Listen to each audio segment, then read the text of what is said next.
निलय ब्रजजन वंदन भक्त उरचंदन भव भय भंजन यशोदानंदन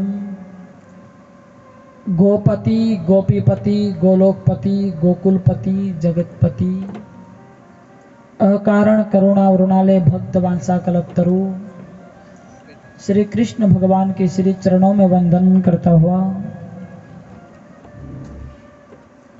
रघुकुल मणि मर्यादा पुरुषोत्तम भगवान श्री राम जी के दिव्य चरणों में वंदन करता हुआ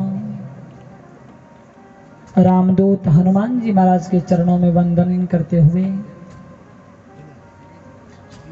प्रतिदिन दिनकर का उदित होना प्रति यामिनी नीलांबर में हिमकर का आना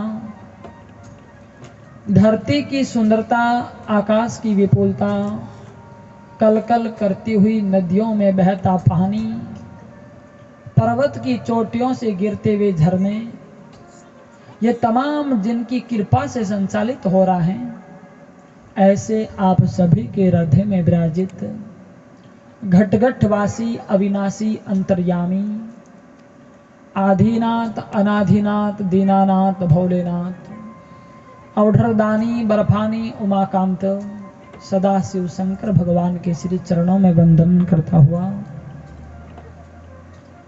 जगजननी जगत मात भवानी अम्बा परम्बा जगदम्बा को वंदन करता हुआ श्री वाकल माता के श्री चरणों में वंदन करता हुआ लोक देवता राजस्थान दी भूमि रा गौरव राम सापीर के श्री चरणों में वंदन करता था। भगवान श्री कृष्ण का वांगमय स्वरूप वाणीमय स्वरूप शब्दमय अक्षरमय स्वरूप श्रीमद् भागवत महापुराण को नमन करता हुआ वंदन करता हुआ वंदन इस पावन भूमि को जिस पर आप और हम सभी लोग बैठे हैं विराजित आप सभी भगवत भक्तजन बारसों पधारूड़ा अतिथिगण माताएं बहनें और समस्त ग्रामवासी चित्रकापार और प्यारे संगीत रतन आप सभी का बहुत बहुत आभार अभिनंदन।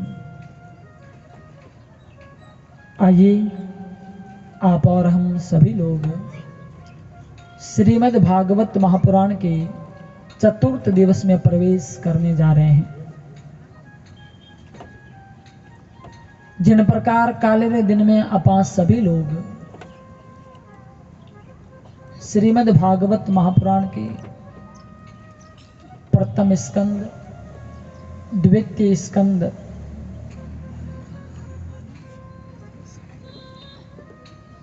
और आदरणीय सुखदेव स्वामी ने राजा परीक्षित को कथा सुनानी आरंभ की। इन स्कंदों का श्रवण हम लोग कर रहे थे। श्रीमद् भागवत महापुराण एक मुक्ति का साधन है। राजा परीक्षित को श्राप लगा, हजारों साधु संत ऋषि मुनि वहां उपस्थित थे। परीक्षित जी ने ऋषियों से मांग भी की कि हे ऋषियों, मैं मुक्ति का प्यासा हूं, मात्र 7 दिन की जिंदगी मेरे पास है। इन 7 दिनों रे महीने आप माने मुक्ति दे सको हो तो मेहरबानी कर दो, कृपा कर दो, माने मुक्त कर दो। लेकिन ऋषियों ने मना कर दिया कि हे परीक्षित, 7 दिन में आपको मुक्ति मिल जाए ऐसा कोई अनुष्ठान हमारे पास है नहीं, कोई उपाय नहीं जो हम आपको 7 दिन में मुक्ति दे। स्पष्ट मना कर दिया। लेकिन जंगल में से उठ करके सुखदेव स्वामी आया है और सुखदेव जी ने कहा, परीक्षित चिंता मत कर, तुझे मुक्ति चाहिए तो मुक्ति मैं दूंगा। घबराने की जरूरत नहीं है, चिंता करने की कोई जरूरत नहीं। मुक्ति चाहिए, मैं दूंगा तुझे मुक्ति। दावा किया है, और दावा ही नहीं किया, 7 दिन में मुक्ति दे दी।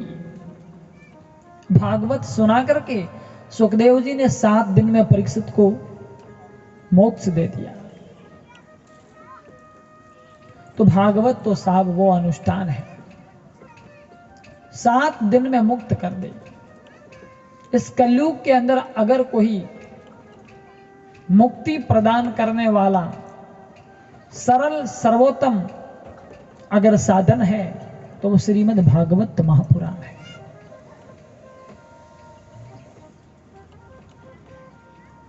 शास्त्रों में आया है कि भागवत को नित्य श्रवण करें।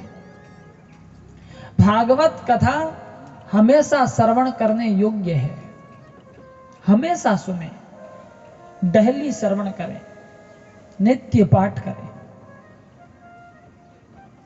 रोज जरूरी है। जिन प्रकार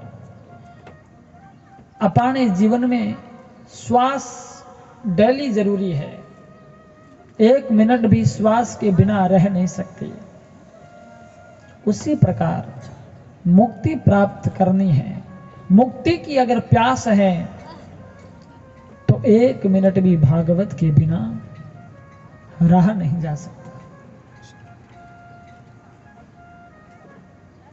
भागवत हमेशा सुनने योग्य है।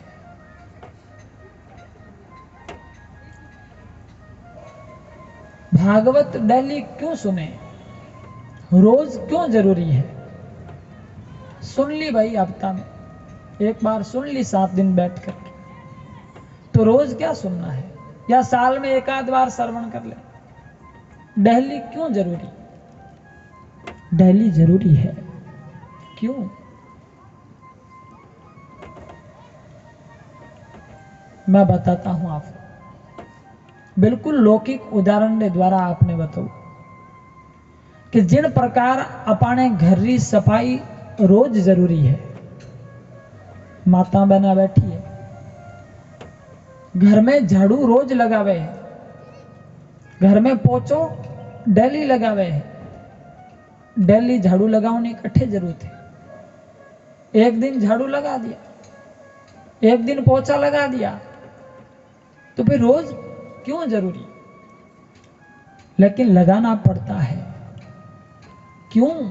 क्योंकि कचरा आ जाता है, और घर में कचरो तो रोज आ जावे। इन वास्ते झाड़ू रोज लगाना पड़े है, पोछो रोज लगाना पड़े है, घर की सफाई तो डेली करनी पड़े है। आप चाहे कितो भी बंदोबस्त कर दो, लेकिन घर में कचरो आयो बगैर तो रह ही को नहीं सके। कचरा तो आ ही जाता है,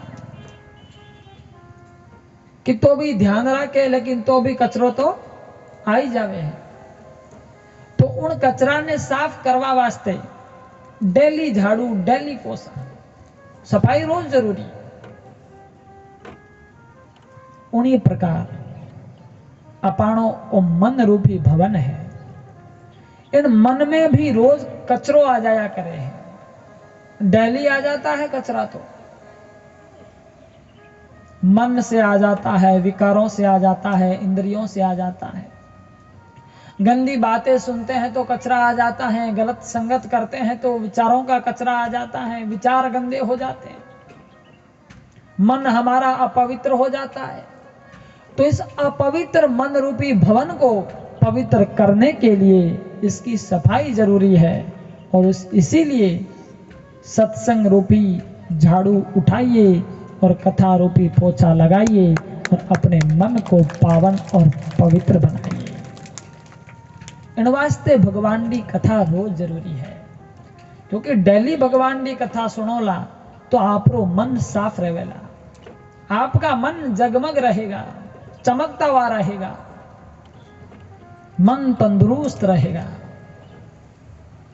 इसलिए भाई कथा रोज जरूरी है।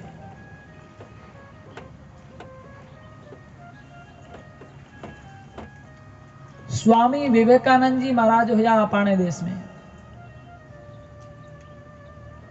स्वामी विवेकानंद जी, उनका जीवन बड़ा पवित्र था और प्रेरणादायक जीवन रहा उनका। उनकी दिनचर्या, हजारों लोगों ने उनके जीवन से बहुत कुछ सीखा साहब। उनको देख करके लोग सुधरते थे। उनके जीवन जीने का, उनकी जो जीवन की दिनचर्या थी वो बड़ी अद्भुत थी।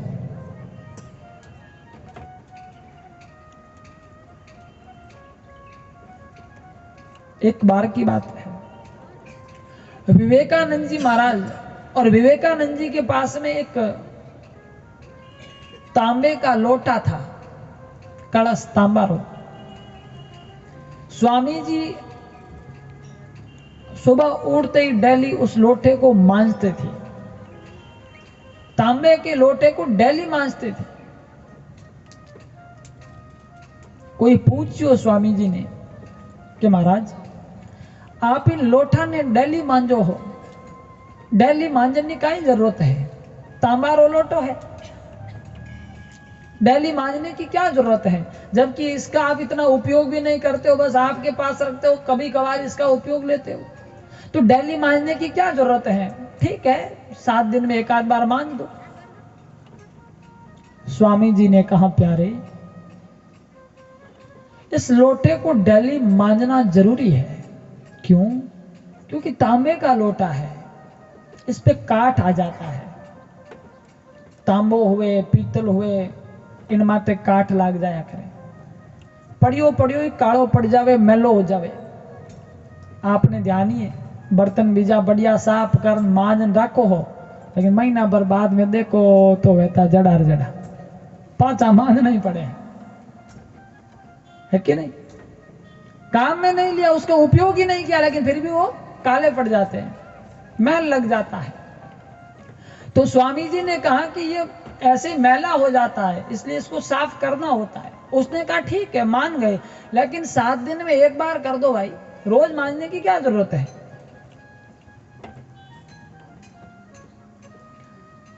सात दिन बाद, 15 दिन बाद, महीना भर बाद में अगर मांजो ला तो चमक आ जावेला, साफ हो जावेला।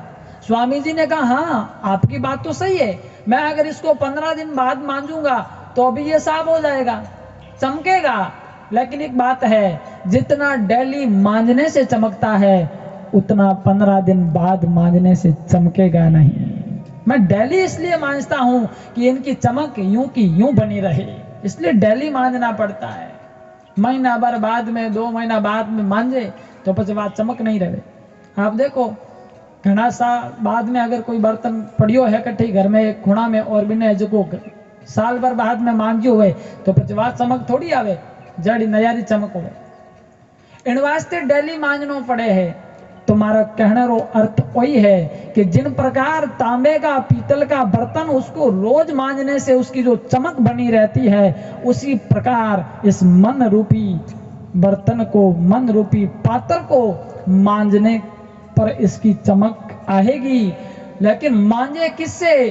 कथा से, सत्संग से। आप कहेंगे 15 दिन साल में एक आध बार, कभी कभार अगर सत्संग कथा सुन ले तो मन ऐसे ही चमकेगा। हाँ ठीक है भाई, साल में भी एक बार अगर सुनोगे तो मन चमकेगा तो जरूर, लेकिन जो सत्संग डेली सुनने से मन में चमक आएगी वो साल में एक आध बार सुनने से नहीं आएगी। इसलिए डेली जरूरी है, भगवान की कथा रोज जरूरी है, ताकि मन हमारा चमकता रहे, इसकी चमक यूं की यूं बनी रहे। इसलिए हमेशा सुने, डेली श्रवण करें। इसलिए भगवान की कथा नित्य पाठ करने योग्य है। और एक बात तो देखो आप, भगवान की कथा आप अगर डेली सुनो ला, रोज सुनो, और कई बार थे लोग तो भगवान की कथा सुनी बोला, भागवतरो पाठ तो कई बार श्रवण करियो, लेकिन जितनी बार सुनियो उतनी बार आपने नयो रो नयो लाग्यो है। एडो लागे कि आ कथा तो बिल्कुल लेटेस्ट है, नहीं है, हर बार नित्य नूतन लगती है। नहीं नहीं नहीं लगती है। क्यों? क्योंकि ये भगवान की कथा है, ये दुनिया की कोई कहानी नहीं साहब, कोई स्टोरी नहीं जो एक बार सुन ले और मन उब जाए। नहीं नहीं साहब, ये तो जितनी बार सुनते हैं उतनी बार आनंद आता है। मुहर वो रसिका भूवि भावुका। शास्त्र कहते हैं कि बाहर बाहर कथा सुनो, जितनी बार सुनोगे उतनी बार आनंद आएगा। तो डेली सत्संग चाहिए, जीवन में डेली भगवान की कथा जरूरी है। शंकर भगवान ने मांगा वरदान विष्णु भगवान से, और शंकर जी ने क्या मांगा? तुलसीदास जी लिखते हैं रामचरितमानस में, शंकर भगवान बोले विष्णु भगवान से कि हे विष्णु भगवान, आप हमें वरदान दे दो। भगवान विष्णु ने कहा शंकर जी मांगो, क्या चाहिए? बोले बार बार बस यही मांग रहा हूं, बार बार वर मांगो हर से देव श्री रंग, बार बार वर मांगो हर से देव श्री रंग, पद सरोज अन पायनी भक्ति सदा सत्संग, पद सरोज अन पायनी भक्ति सदा सत्संग,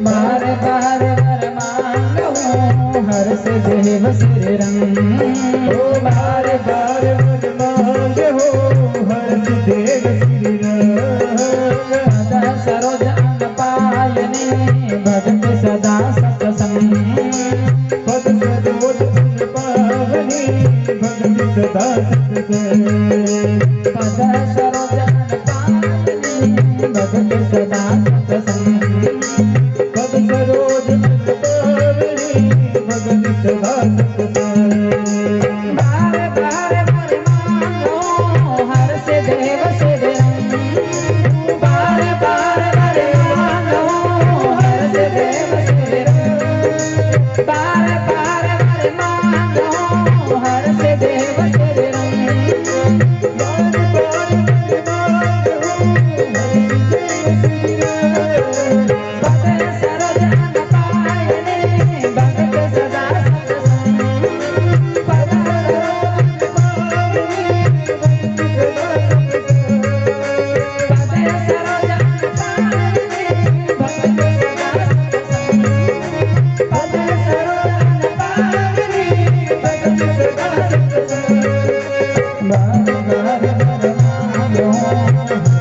देव श्री रंग,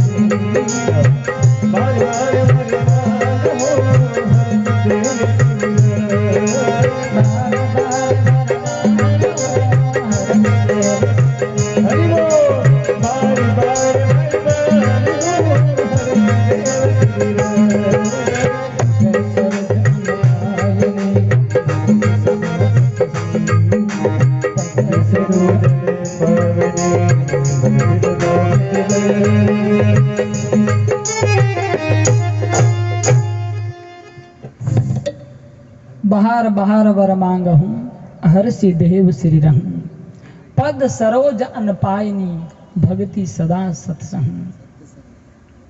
बार बार वर मांगो। शंकर भगवान बोले कि हे प्रभु, मैं बार बार आपसे यही मांगता हूं कि आप हमें ऐसा वरदान दे दो।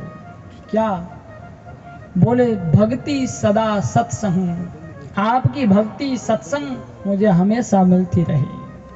शंकर भगवान ने मांगी है तो भक्ति मांगी और सत्संग मांगी, कभी कभार नहीं, सदा सत्संग, सदा मिले, नित्य मिले। तो भगवान की कथा, भगवान की सत्संग तो भाई हमेशा जरूरी है, डेली जरूरी है, नित्य श्रवण करें। और भगवान की कृपा से अपाने और अवसर प्राप्त हो जाए।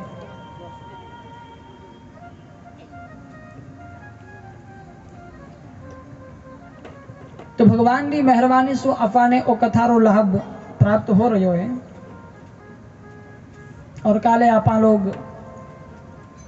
भागवत कथारो प्रथम स्कंद, द्वितीय स्कंद श्रवण कर रहा है।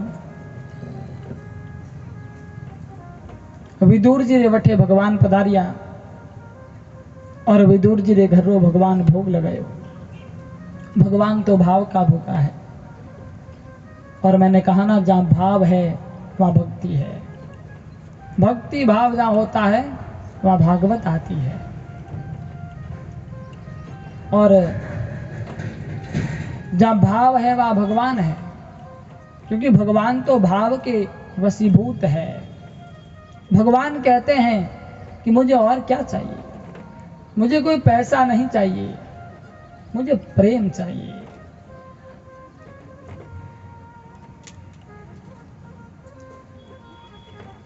भाव चाहिए। भाव से अगर भगवान ने कोई पुकारे तो भगवान उन्हें पुकार जरूर सुने हैं, और बिना भाव भगवान सुने नहीं। भाव बिन मुझको पुकारे तो मैं कभी सुनता नहीं, भाव बिन मुझको पुकारे तो मैं कभी सुनता नहीं, और भाव से की गई पुकार करती मुझे लाचार है।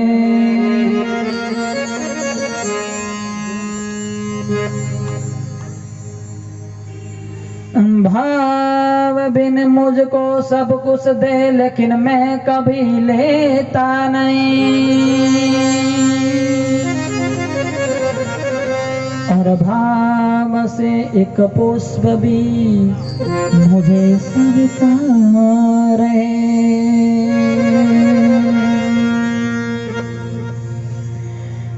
बांध लेते भक्त मुझको प्रेम की जंजीर में, बांध लेते भक्त मुझको प्रेम की जंजीर में, और इसीलिए इस धरती पर होता मेरा अवतार है, होता मेरा अवतार है।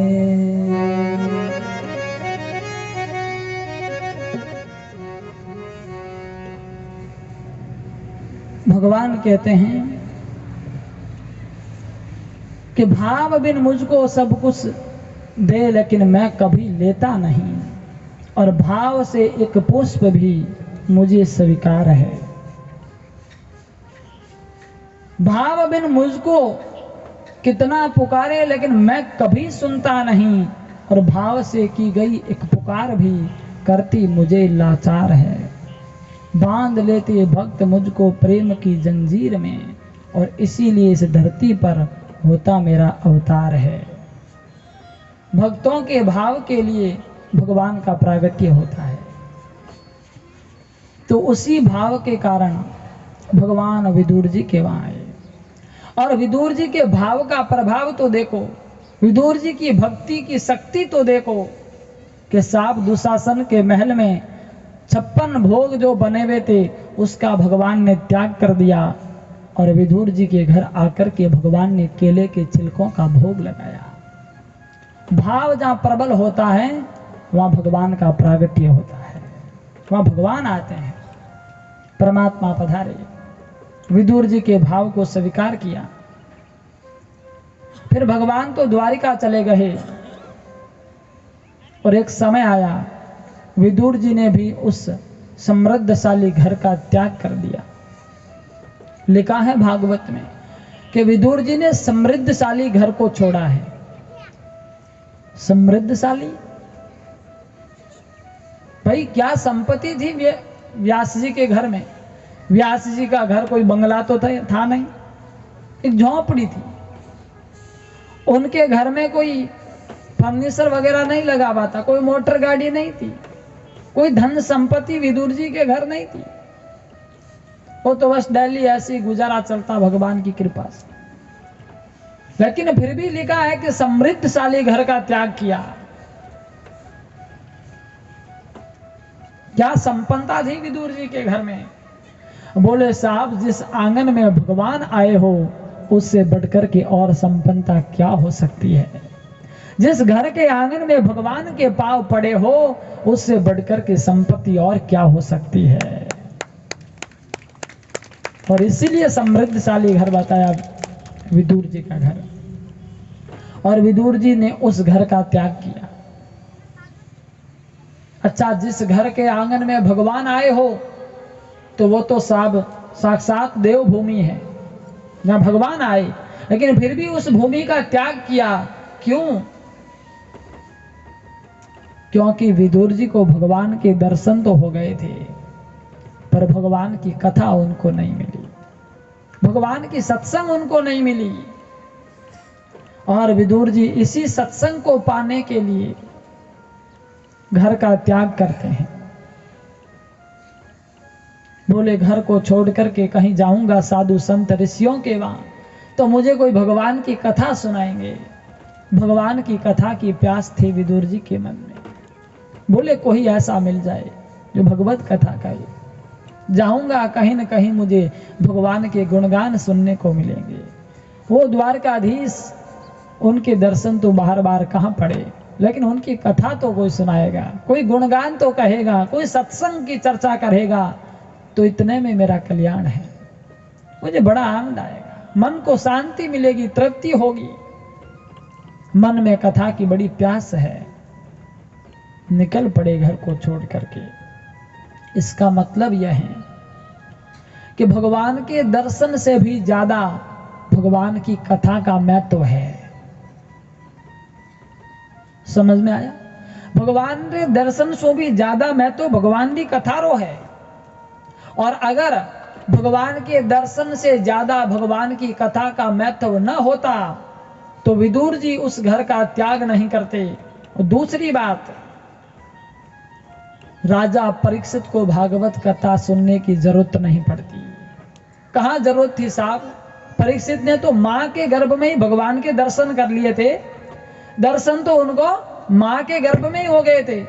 उत्तरा के गर्भ में भगवान ही तो गए थे बचाने के लिए, तो कथा सुनने की क्या जरूरत? भगवान के दर्शन तो मां के गर्भ में हो गए, लेकिन फिर भी परीक्षित को कथा सुननी पड़ी, क्योंकि दर्शन से ज्यादा महत्व कथा का है। और बताता हूं, ध्रुव जी, आगे प्रसंग आएगा, अभी अपन सुनेंगे। ध्रुव जी कुपित हो गए थे, क्रोधित हो गए। हालांकि उनको भगवान के दर्शन तो हो गए थे पहले, लेकिन उसके बाद में ध्रुव जी के भाइयों की जब मौत हो गई, कुबेर के यक्ष लोगों ने मिलकर के ध्रुव के भाइयों को मार दिया, तब ध्रुव जी बहुत क्रोधित हुए। यानी भगवान के दर्शन पाने के बाद में भी ध्रुव जी क्रोध पर कंट्रोल नहीं कर सके, बहुत क्रोधित हुए और उनको मारने के लिए सेना तैयार कर दी। लेकिन फिर ध्रुव जी के दादाजी ने आकर के समझाया और कथा सुनाई, सत्संग का ज्ञान दिया, तब जाकर के ध्रुव जी शांत हुए। तो इसका मतलब यह है कि दर्शन से ज्यादा कथा का महत्व है। अनेकों ऐसे उदाहरण मिल जाएंगे कि जो काम भगवान के दर्शन से नहीं हुआ, वो काम भगवान की कथा से हो गया। विदुर जी ने घर का त्याग किया, घूमते घूमते तीर्थों पर गए। एक दिन की बात, उद्धव जी मिले और उद्धव जी ने सारी बात बताई कि हे विदुर, भगवान अब नहीं रहे, वो गोलोक धाम पधार गए। और जब विदुर ने सुना कि भगवान गोलोक धाम पधार गए, तो विदुर जी ने भगवान की बहुत याद आई। भगवान की याद में विदुर जी खूब रोया। उद्धव जी कहो विदुर, भगवान तो गोलोक धाम पधार गया, लेकिन जावता जावता भगवान मने भागवत रो ज्ञान दियो है, भागवत धर्म का उपदेश दिया मुझे। विदुर जी ने कहा, उद्धव आप वो उपदेश मुझे भी सुनाओ, माने भी वो भागवत धर्म रो ज्ञान देवो। उद्धव जी मना करियो विदुर जी, वो काम मैं नहीं कर सकूं, क्योंकि जिन टाइम रे महीने भगवान मने भागवत धर्म रो उपदेश दियो, उन टाइम रे महीने मारे कने मैत्रेय मुनि बैठा है, मैत्रेय ऋषि। और भगवान ने मैत्रेय ऋषि से कहा कि हे मैत्रेय ऋषि, ये जो भागवत धर्म का उपदेश है, ज्ञान है, आपने तो प्राप्त कर लिया, लेकिन मेरा विदुर अगर कहीं मिल जाए तो उनको भी ये भागवत धर्म का उपदेश दे देना। तो ऋषि मैत्रेय मुनि हैं, उनके पास आप जाओ, ये जिम्मा उनको दिया है, भागवत धर्म का उपदेश आपको सुनाएंगे, वो मैत्रेय मुनि सुनाएंगे, क्योंकि यह अधिकार उनको दिया है, आप उनके पास जाओ। बोले वो कहाँ रहते हैं? बोले हरिद्वार के तट पर। विदुर जी को समाचार मिला, पता चला तो विदुर जी आ गए हरिद्वार। हरिद्वार के किनारे मैत्रेय मुनि की कुटिया थी। जब मैत्रेय मुनि की कुटिया पर विदुर जी पहुंचे और उधर मैत्रेय मुनि को मालूम पड़ा कि विदुर आया है, दौड़ करके बाहर आ गए। आओ विदुर जी आओ, भले पधारे। आप जैसे परम संतों का आगमन और मेरी इस गरीब की कुटिया पर आज मैं धन्य हो गया विदुर जी, आप जैसा भगवत भक्त मिला है। बड़े राजी हुए, विदुर जी को गले से लगाया। विदुर जी दासी पुत्र है और मैत्रेय मुनि जाति के ब्राह्मण हैं, लेकिन बीच में कोई भेद नहीं, कोई दरार नहीं, बड़े प्रेम से मिले। जात पात पोछो नहीं कोई, हरि को भजे सो हरि को होई। भगवान की भक्ति में जाति पाति नहीं पूछी जाती साहब, बड़े प्रेम से मिलिया। और पचे विदुर जी मैत्रेय मुनि ने कई प्रकार का प्रश्न किया कि भगवान आ दुनिया क्यों बनाई? भगवान दुनिया बनाई तो दुनिया रे महीने कई लोग दुखी है, कई लोग सुखी है, एडो क्यों? सब भगवान का जीव है तो कई दुख पावे है, कई सुख पावे है, और भेद क्यों है? और भगवान इन धरती माते आया करे है, समय समय माते अलग अलग रूप धारण कर भगवान धरती माते क्यों आवे? और आवे तो भक्ता ने बचावे और राक्षसों ने भगवान मारे, तो भगवान एडो काम क्यों करे?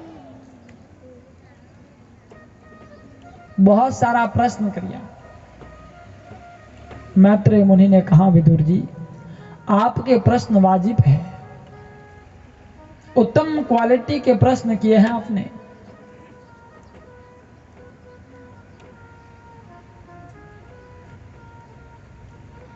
और आपने जो पूछे हैं ना, ये प्रश्न ऐसे हैं कि केवल आपकी शंका का समाधान होगा ऐसा नहीं, सारे संसार के अंदर रहने वाले मानव जाति जो है उन सब की शंका का समाधान होगा। क्योंकि ऐसे प्रश्न अनेकों के हृदय में उड़ते होंगे, बहुत सारे लोगों के मन में ऐसे प्रश्न होते होंगे कि भाई भगवान इन धरती माते क्यों आया, अब भगवान दुनिया क्यों बनाई, कई लोग दुखी कई लोग सुखी, एडो क्यों? मैत्रेय मुनि ने कहा विदुर जी सुनो सुनो विदुर, आपने पहला प्रश्न किया कि भगवान दुनिया क्यों बनावे, सृष्टि भगवान क्यों बनाई?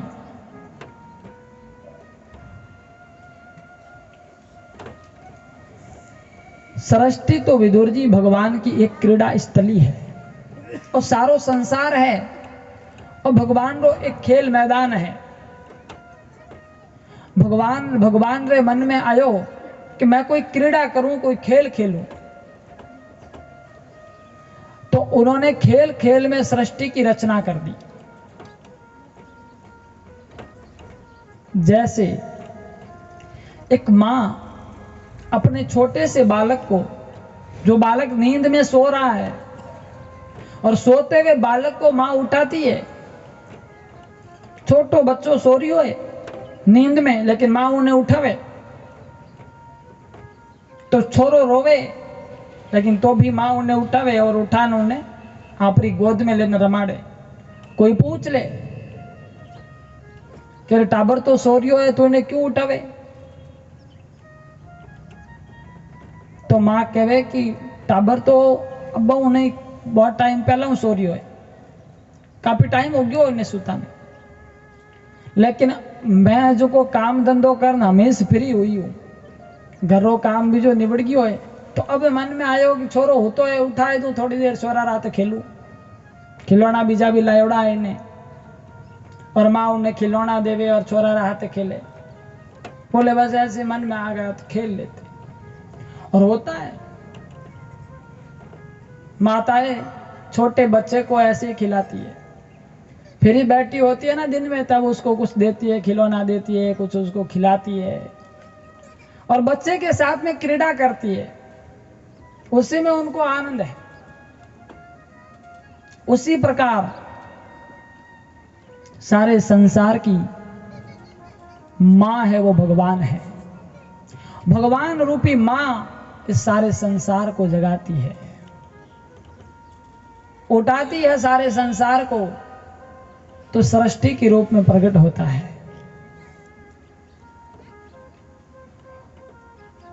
जल सर, थल सर, नभ सर,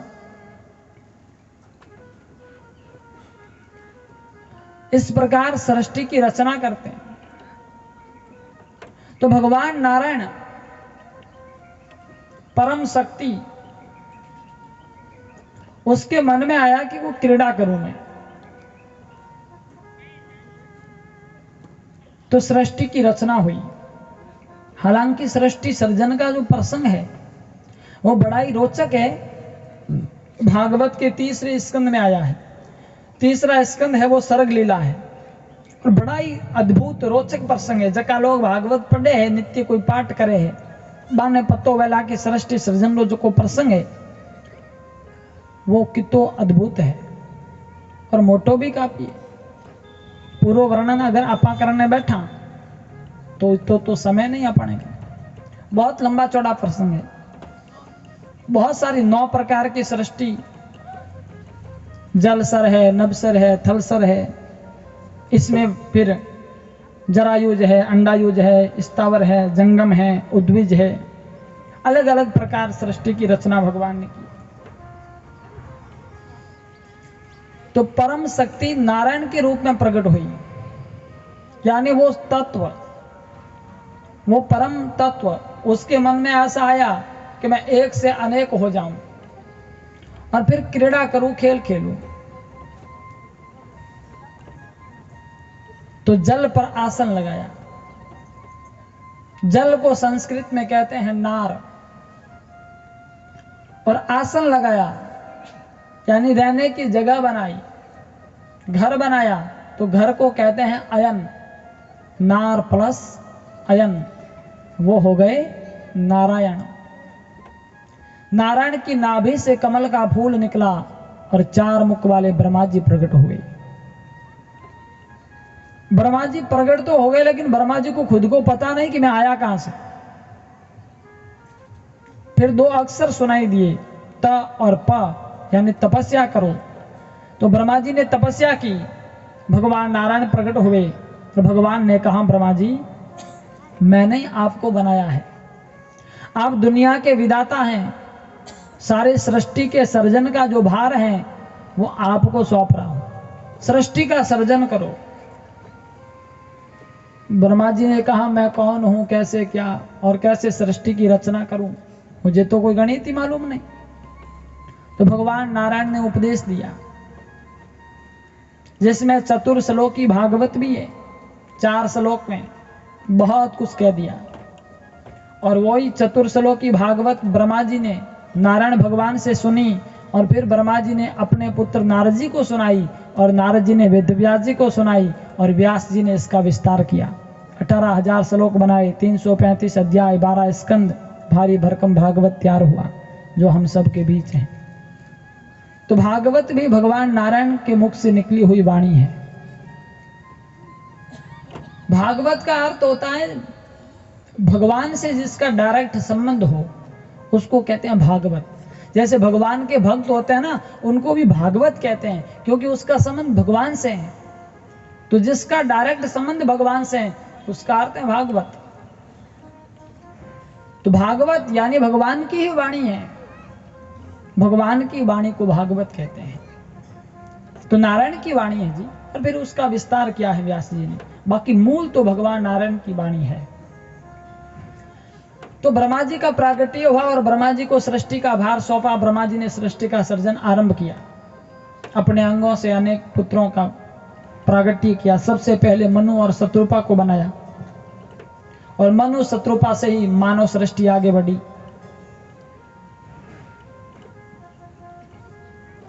इधर